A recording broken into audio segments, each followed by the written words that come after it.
So I'm sitting here doing a couple of lunar returns for this upcoming month, and we have some seriously humbling energy coming up here. Between Saturn stationing retrograde and the South Node entering Leo and the Barbalt basket, there's just these big ego checks that are going to happen.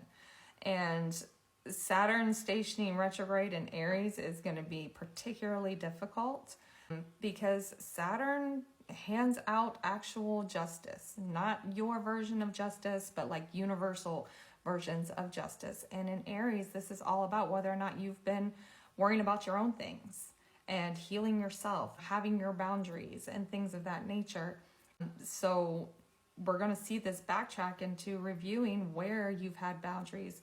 Maybe you haven't been minding your own business and worrying about your own issues that you have, instead projecting on other people, which we have been seeing all over social media. I've been watching it amongst people in my personal life, just people refusing to take any kind of accountability whatsoever, refusing to break out of binary I'm right, you're wrong thinking, just really sticking with that huge ego.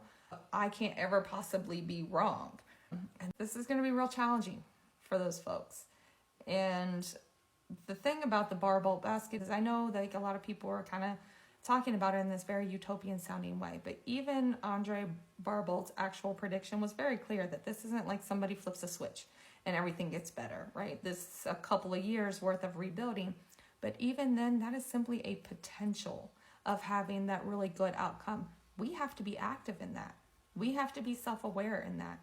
We have to be willing to get down off of our high horses and out of our ivory towers, help each other and be in a community.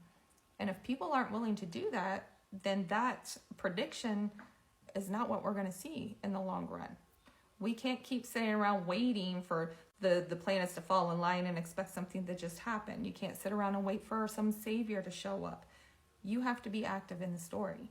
So this is really going to be a time to ask yourself, am I actually being true to myself? Am I working on myself? Am I projecting?